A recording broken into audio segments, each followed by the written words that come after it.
അരുണാചൽ പ്രദേശിൽ ബിജെപിക്ക് തിരിച്ചടി. അരുണാചലിൽ കോൺഗ്രസ് സർക്കാർ തുടരും. വിമത നീക്കം നേതൃമാറ്റത്തിലൂടെ കോൺഗ്രസ് തടഞ്ഞു.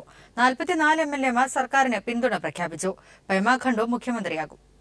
തന്ത്രമെന്ന നിലയിൽ രാവിലെ കോൺഗ്രസിന്റെ 15 എംഎൽഎമാര് യോഗം ചേർന്ന് ഈ ആവശ്യം അംഗീകരിക്കാൻ തീരുമാനിച്ചു. തുടർന്ന് ഗവർണർ തഥാഗത റോയിയെ കണ്ട് നബാം തുക്കി രാജിസന്നദ്ധത അറിയിച്ചു. പേമാ ഖണ്ഡുവിനെ നിയമസഭാ കക്ഷി നേതാവായി കൂടി പ്രഖ്യാപിച്ചു.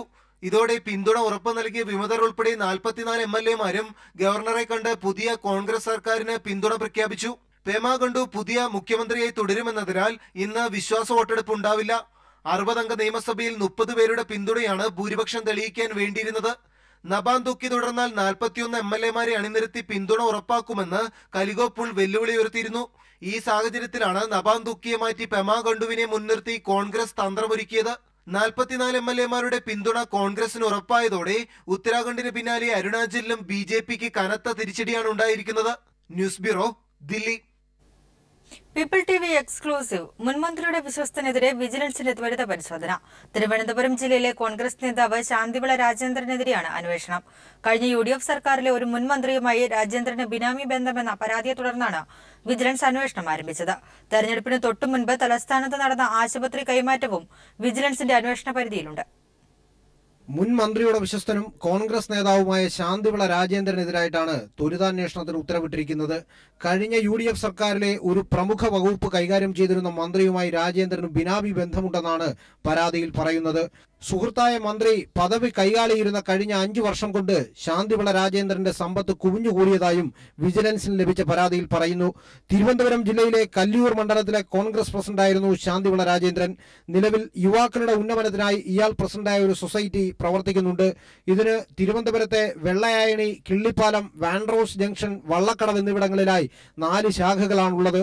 ദരിദ്ര ചുറ്റുപാടിൽ ജനിച്ചു വളർന്ന ശാന്തിവിള രാജേന്ദ്രന് ചുരുങ്ങിയ കാലം കൊണ്ട് സമ്പത്ത് എങ്ങനെയുണ്ടായി എന്നാണ് വിജിലൻസ് പരിശോധിക്കുന്നത്. തിരഞ്ഞെടുപ്പിന് തൊട്ടുമുമ്പ് തിരുവനന്തപുരം കേന്ദ്രീകരിച്ച് നടന്ന ഒരു ആശുപത്രി കൈമാറ്റവും വിജിലൻസ് ഇതിന്റെ ഭാഗമായി അന്വേഷിക്കുന്നുണ്ട്. ശാന്തിവിള രാജേന്ദ്രന് സംസ്ഥാനത്ത് എവിടെയൊക്കെ ഭൂമിയുണ്ടെന്നറിയുന്നതിനായി രജിസ്ട്രേഷൻ IG-ക്ക് വിജിലൻസ് കത്തു നൽകി. ഇദ്ദേഹത്തിന്റെ ബാങ്ക് അക്കൗണ്ട് രേഖകൾ വിജിലൻസ് പരിശോധിക്കും. രാജേന്ദ്രന്റെ പാസ്പോർട്ട് ആവശ്യമെങ്കിൽ വിജിലൻസ് കസ്റ്റഡിയിലെടുക്കും. 2 ദിവസങ്ങൾക്ക് മുമ്പാണ് മുൻ മന്ത്രിയുമായി ബന്ധപ്പെട്ട ബിനാമി ഇടപാട് അതീവ രഹസ്യമായി വിജിലൻസ് അന്വേഷിച്ചു തുടങ്ങിയത്. പരിശോധനയ്ക്കിടയിൽ എന്തെങ്കിലും കൂടുതൽ വിശദാംശങ്ങൾ ലഭിക്കുകയാണെങ്കിൽ ഇപ്പോൾ തിരശ്ശീലയ്ക്ക് പിന്നിലുള്ള മുൻ മന്ത്രിയെയും വിജിലൻസ് ചോദ്യം ചെയ്യും. എസ് ജീവൻകുമാർ, തിരുവനന്തപുരം. തീവ്രവാദ സംഘടനകളിൽ മലയാളികൾ ചേർന്നെന്ന റിപ്പോർട്ടിന്റെ അടിസ്ഥാനത്തിൽ അന്വേഷണത്തിന് കേന്ദ്ര ഏജൻസികളുടെ കൂടുതൽ സഹായം വേണമെന്ന് മുഖ്യമന്ത്രി പിണറായി വിജയൻ കേന്ദ്രത്തോട് ആവശ്യപ്പെട്ടു. ദില്ലിയിൽ ചേർന്ന അന്തർ സംസ്ഥാന കൌൺസിൽ യോഗത്തിലാണ് ആവശ്യമുന്നയിച്ചത്.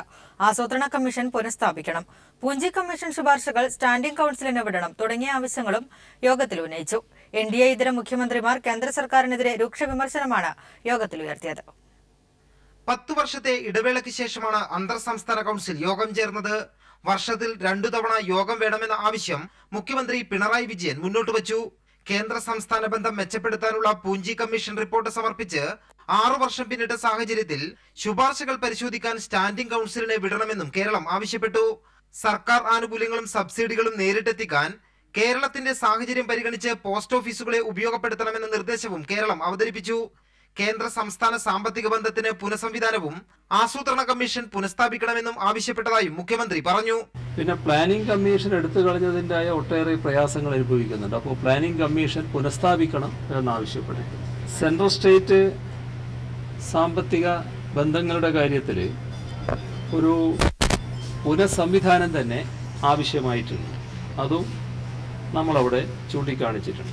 തീവ്രവാദ വിരുദ്ധ സ്കൂൾ, ഇന്ത്യ റിസർച്ച് ബറ്റാലിയന്റെ അധിക യൂണിറ്റ്, പോലീസ് പരിശീലനത്തിന് IB-യുടെയും NSG-യുടെയും സഹായം, തീരദേശ പോലീസ് പരിശീലന സ്കൂൾ തുടങ്ങിയവ വേണമെന്നാണ് സുരക്ഷയുമായി ബന്ധപ്പെട്ട് കേരളം ആവശ്യപ്പെട്ടത്. മാനുഷിക മൂല്യങ്ങളും മതേതരത്വവും ഉയർത്തിപ്പിടിക്കുന്ന വിദ്യാഭ്യാസ നയം രൂപീകരിക്കുകയും പൊതുവിദ്യാഭ്യാസ രംഗം ശക്തിപ്പെടുത്തുകയും വേണമെന്ന് മുഖ്യമന്ത്രി യോഗത്തിൽ ആവശ്യപ്പെട്ടു. പ്രധാനമന്ത്രിയുടെ അധ്യക്ഷതയിൽ ചേർന്ന യോഗത്തിൽ സംസ്ഥാന മുഖ്യമന്ത്രിമാരും കേന്ദ്രമന്ത്രിമാരുമാണ് പങ്കെടുത്തത്. കേന്ദ്ര സർക്കാർ ഗവർണറെ ഉപയോഗിച്ച് സംസ്ഥാന ഭരണം അസ്ഥിരപ്പെടുത്താൻ ശ്രമിക്കുകയാണെന്ന വിമർശനം കോൺഗ്രസ് മുഖ്യമന്ത്രിമാർ ഉന്നയിച്ചു. ഫെഡറൽ സംവിധാനത്തിന് കോട്ടം തട്ടുന്ന തരത്തിലുള്ള നീക്കങ്ങൾ കേന്ദ്ര സർക്കാരിന്റെ ഭാഗത്തുനിന്നും ഉണ്ടാകുന്നത് ആശങ്കാജനകമാണെന്ന അഭിപ്രായവും യോഗത്തിൽ ഉയർന്നു. കേരളത്തിന്റെ പ്രത്യേക സാഹചര്യങ്ങൾ പരിഗണിച്ച് സംസ്ഥാനത്തിന്റെ പുരോഗതിക്കാവശ്യമായ നയരൂപീകരണം വേണമെന്നാണ് കേരളം ആവശ്യപ്പെട്ടത്. അതേസമയം കേന്ദ്ര സംസ്ഥാന ബന്ധം മെച്ചപ്പെടുത്താനായി വിളിച്ചു ചേർത്ത യോഗത്തിൽ കേന്ദ്ര സർക്കാരിനെതിരെ രൂക്ഷ വിമർശനങ്ങൾ ഉന്നയിച്ചാണ് NDA ഇതര മുഖ്യമന്ത്രിമാർ മടങ്ങിയത്. ദില്ലിയിൽ നിന്നും M. സന്തോഷ്. തിരികെ വാർത്തകളിലേക്ക്. തുർക്കിയിലെ സൈനിക അട്ടിമറി നീക്കം പരാജയപ്പെടുത്തിയതായി സർക്കാർ. സൈന്യത്തിലെ ഒരു വിഭാഗം മാത്രമാണ് നീക്കം നടത്തിയതെന്നും സർക്കാർ വൃത്തങ്ങൾ വ്യക്തമാക്കി. സൈന്യം പിടിച്ചെടുത്ത ഇസ്താംബുൾ വിമാനത്താവളം പ്രവർത്തന സജ്ജമായി. തുർക്കിയിൽ പുതിയ സൈനിക മേധാവിയെ നിയമിച്ചു. തലസ്ഥാനമായ അങ്കാറിൽ പോലീസും സൈന്യവും തമ്മിൽ നടന്ന ഏറ്റുമുട്ടലിൽ 60 പേർ കൊല്ലപ്പെട്ടതായാണ് സൂചന. അധികാരം പിടിച്ചെടുക്കാൻ പട്ടാളത്തിലെ ഒരു വിഭാഗം നടത്തിയ നീക്കം ജനങ്ങളുടെ ചെറുത്തുനിൽപ്പിലാണ് പരാജയപ്പെട്ടത്. ഇന്നലെ തുർക്കി സമയം അർദ്ധരാത്രിയോടെയാണ് പ്രധാന നഗരങ്ങളിലേക്ക് പട്ടാളത്തിന്റെ ഒരു വിഭാഗം ഇരച്ചു കയറിയത്. തന്ത്രപ്രധാന കേന്ദ്രങ്ങൾ നിയന്ത്രണത്തിലാക്കിയ സൈന്യം പ്രധാന വിമാനത്താവളങ്ങളെല്ലാം അടപ്പിച്ചു. ജനങ്ങളുടെ അധികാരവും അവകാശവും സംരക്ഷിക്കാൻ ഭരണം പിടിച്ചെടുക്കേണ്ടിയിരിക്കുന്നു എന്നാണ് സൈന്യം നൽകിയ വിശദീകരണം. പുലർച്ചെ 2 മണിയോടെ അധികാരം പിടിച്ചെടുത്തതായി സൈന്യം ഔദ്യോഗിക ചാനലിലൂടെ പ്രഖ്യാപിക്കുകയായിരുന്നു. എന്നാൽ ജനാധിപത്യം സംരക്ഷിക്കാൻ ജനങ്ങൾ തെരുവിലിറങ്ങണമെന്ന പ്രസിഡന്റ് തയ്യപ്പ് എർദോഗാന്റെ ആഹ്വാനത്തെ തുടർന്ന് ആയിരക്കണക്കിന് പേരാണ് പട്ടാളത്തിനെതിരെ രംഗത്തെത്തിയത്. ഇസ്തംബൂളിലും അങ്കാറയിലും സൈന്യവും പോലീസും ജനങ്ങളും തമ്മിൽ കനത്ത ഏറ്റുമുട്ടലാണ് ഉണ്ടായത്. ഏറ്റുമുട്ടലിൽ സാധാരണക്കാരും പോലീസുകാരും ഉൾപ്പെടെ നിരവധി പേർ കൊല്ലപ്പെട്ടു. ഇതോടെ സൈന്യത്തിനെതിരെ പ്രതിഷേധം വ്യാപകമായി. അട്ടിമറിക്ക് നേതൃത്വം നൽകിയ പട്ടാളക്കാരിൽ 100-ലേറെ പേരെ ജനം പിടികൂടി കൈകാര്യം ചെയ്തു. എർദോഗാന് പിന്തുണയുമായി ഇസ്താംബൂളിലേക്ക് ആയിരങ്ങൾ ഒഴുകിയെത്തിയതോടെ സൈന്യത്തിന് കീഴടങ്ങുകയല്ലാതെ മറ്റു മാർഗങ്ങളില്ലാതായി. സുപ്രീം മിലിറ്ററി കൗൺസിലിന്റെ യോഗം ചേരാനിരിക്കെ അട്ടിമറി ശ്രമം നടന്നത് ദുരൂഹത ഉണർത്തുന്ന കാര്യമാണ്. അട്ടിമറിക്ക് വഴിമരുന്നിട്ടവർ കനത്ത വില നൽകേണ്ടി വരുമെന്നാണ് എർദോഗാൻ പ്രഖ്യാപിച്ചിരിക്കുന്നത്. അട്ടിമറിക്ക് പിന്നിൽ പ്രവർത്തിച്ചത് മതനേതാവായ ഫൈത്തുള്ള ഗുലൈനാണെന്ന ആരോപണവും എർദോഗാൻ ഉന്നയിക്കുന്നുണ്ട്. International desk. കാവാലം നാരായണ പണിക്കരുടെ നാടകക്കളരിയായ സോപാനത്തിൽ വീണ്ടും അരങ്ങുണർന്നു. നടി മഞ്ജു വാര്യർ ശകുന്തളയാകുന്ന അഭിജ്ഞാന ശാകുന്തളം നാടകത്തിന്റെ പരിശീലനത്തിനാണ് സോപാനം വേദിയായത്. കാവാലം രംഗഭാഷ്യം നൽകിയ നാടകം തിങ്കളാഴ്ച തലസ്ഥാനത്ത് അരങ്ങേറും.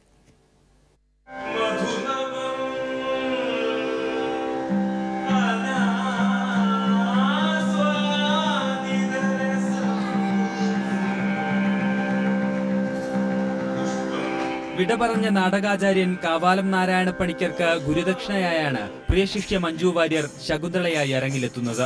കാളിദാസന്റെ സംസ്കൃത നാടകം അഭിജ്ഞാന ശാകുന്തളം കാവാലത്തിന്റെ പുതിയ രംഗാവിഷ്കാരത്തോടെയാണ് വേദിയിലെത്തുക. നാടകത്തിന്റെ പരിശീലനം കാവാലം സ്ഥാപിച്ച നാടകക്കളരിയായ സോപാനത്തിൽ പുരോഗമിക്കുകയാണ്.